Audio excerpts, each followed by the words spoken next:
Everything we have been discussing thus far has to do with special relativity. And special relativity deals with inertial, non-accelerating reference frames. It deals with objects that are moving at a constant velocity. General relativity expands upon special relativity. General relativity includes accelerating observers, and it also deals with gravity. So one of the puzzles that general relativity explains is something known as mass equivalence. We know that mass actually plays two different roles. There is a gravitational mass. We know according to Newton's law of universal gravitation that mass acts like charge for gravity. So gravity, the mass tells us how much gravitational attraction an object will have. But the mass also describes inertia. It tells us how much inertia something has. How difficult is it to accelerate? How big a force do you have to apply in order to get a certain amount of acceleration? Now, this inertial mass and this gravitational charge are exactly the same. But why is that? Why should that be? There's nothing in normal physics, or the physics we've seen up to this point, that tells us why this should be so. Why is the gravitational charge equal to the inertial mass? The electric charge isn't equal, so why is the gravitational charge equal? What is special about gravity that makes this equivalence true? Well, Einstein said that the reason why the inertial mass and the gravitational mass are the same is because there is no difference. There actually is no difference. And there's a good reason for that. There's no difference between gravity and an accelerating frame of reference. The reason why gravitationally an object behaves the same as if you are dealing with acceleration is because gravity is acceleration. There's no difference between gravity and acceleration if you're dealing with a local observation. So here we have an example of two people who are in an enclosed space. They have a cell phone timer and they have an apple, and they're doing an experiment with the apple in order to measure how it falls, how it drops from their hand. Now, one of these observers could be on the surface of the Earth. Another observer could be in a spaceship that's accelerating upward with an acceleration of 9.8 meters per second squared. According to Einstein, there is no way to tell the difference between these two as long as you don't hear the rumble of the rocket engines. But if your room is shielded from the sound, just based on the motion of the apple, there is no difference. There's no difference between these two scenarios. The acceleration due to gravity is perfectly equivalent to the rocket accelerating upwards.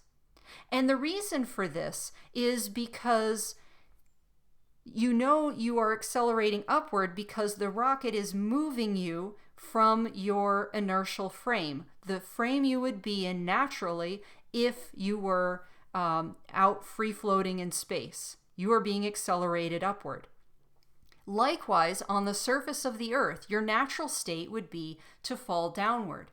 But the surface of the Earth is accelerating you upward from that normal path. And so, therefore, there's no difference between these two scenarios. In both cases, you are accelerating upward from the path you would naturally be following.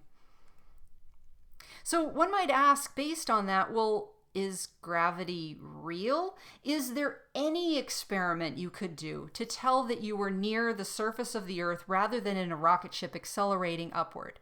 And it turns out that there is no local experiment you could do, but if you have some room to work with, you could measure differences in gravity in different places that indicate that you are indeed near the surface of the Earth and not just accelerating upward.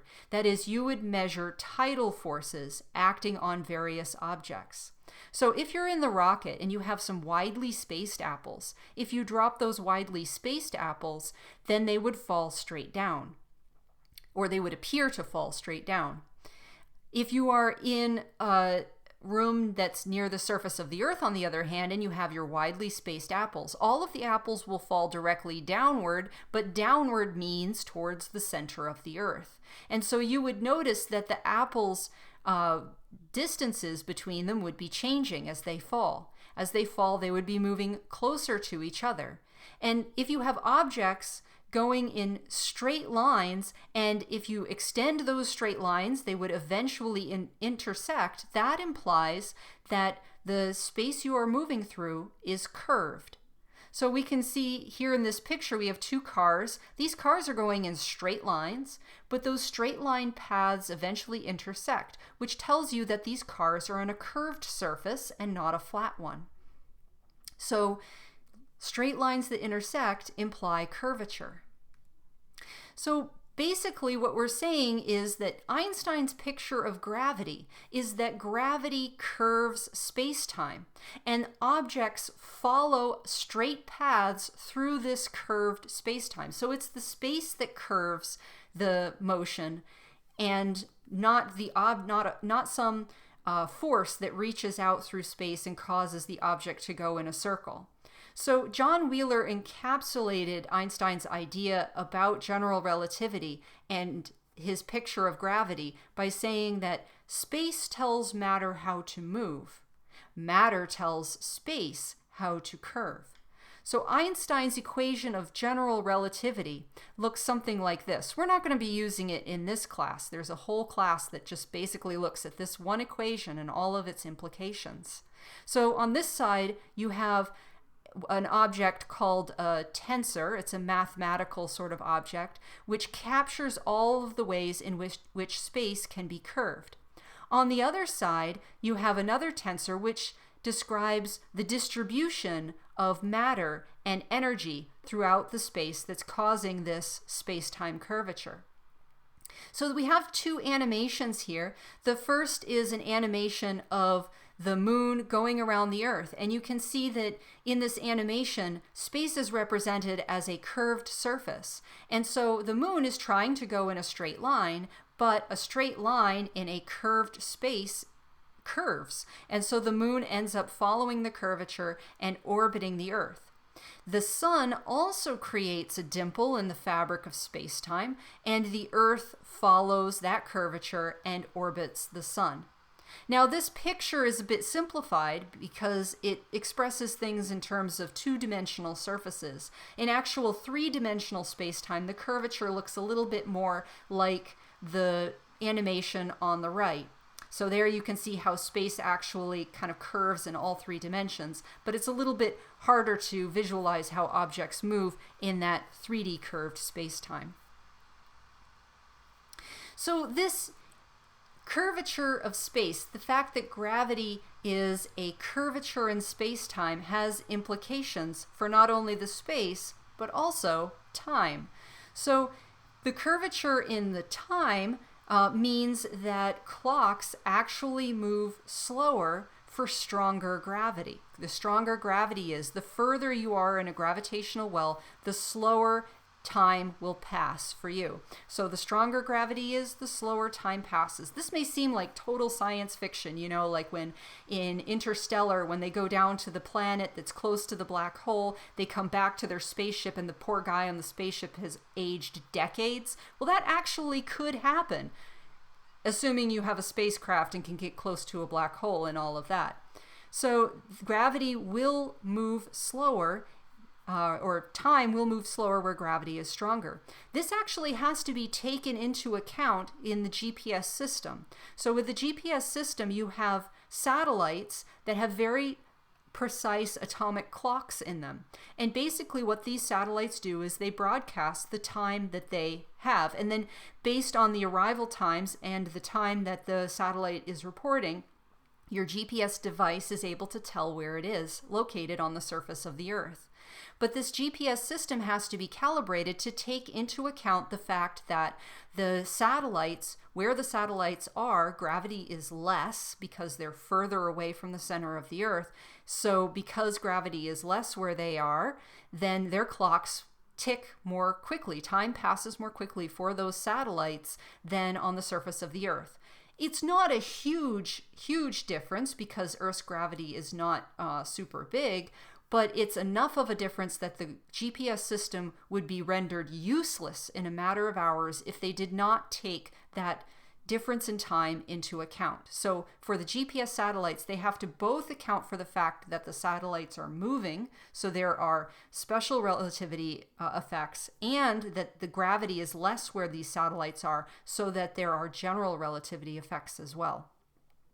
In this picture on the right, you can see these kids that are in their van, and they're holding some boxes that look a little bit like computer boxes. These are actually atomic clocks, and if you go to this this website, leapsecond.com, you can read the story of this guy. So basically, this guy has a hobby of acquiring and repairing atomic clocks. It's an interesting hobby. Other people collect stamps. He collects atomic clocks. So he basically goes onto eBay, and if a lab is getting rid of an old atomic clock, he buys it and fixes it up if it needs fixing.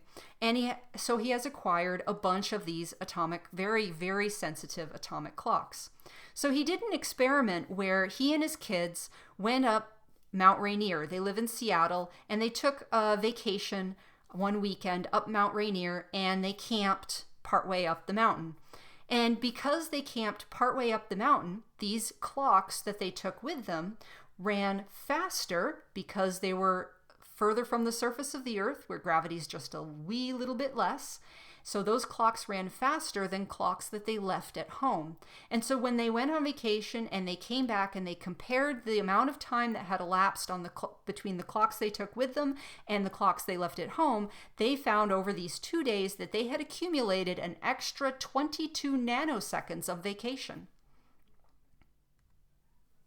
Another prediction from general relativity, since space-time is curved, is that light and the trajectory of light is bent by gravity. And because of this, this was one of the first verifications that there were of general relativity, because you can see motions, or you can see a shift in the apparent position of stars if the light passes by a massive object. So here we're showing the picture of a planet. It's got a lot, or maybe this is a star, it's got a lot of mass, and a distant star's light, if the star is actually here, the light will be bent by the dimple of curved space-time near the massive object.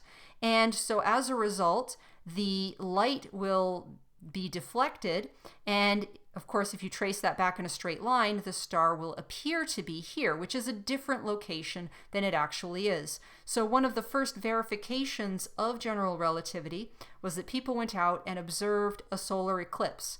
When the sun was covered by the moon, you can see stars that are really close to the position of the sun.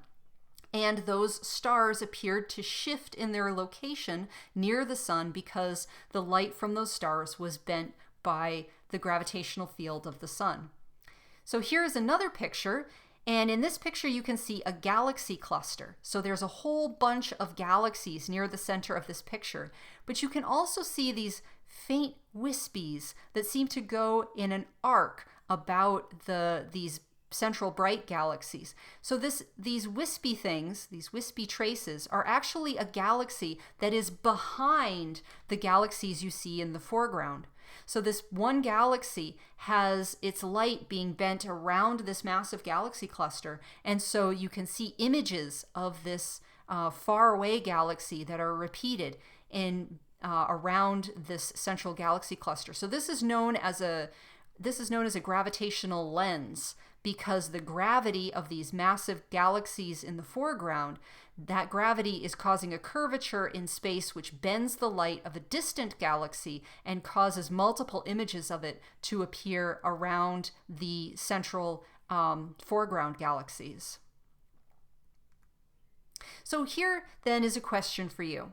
You have two identical clocks. They're in the same house. One is upstairs in a bedroom and the other downstairs in the kitchen. Now, assuming this house is at sea level, which statement would be correct? Is the clock in the kitchen, does that run more slowly than the one in the bedroom? Does the clock in the bedroom run more slowly than the one in the kitchen? Or do both clocks keep the same time?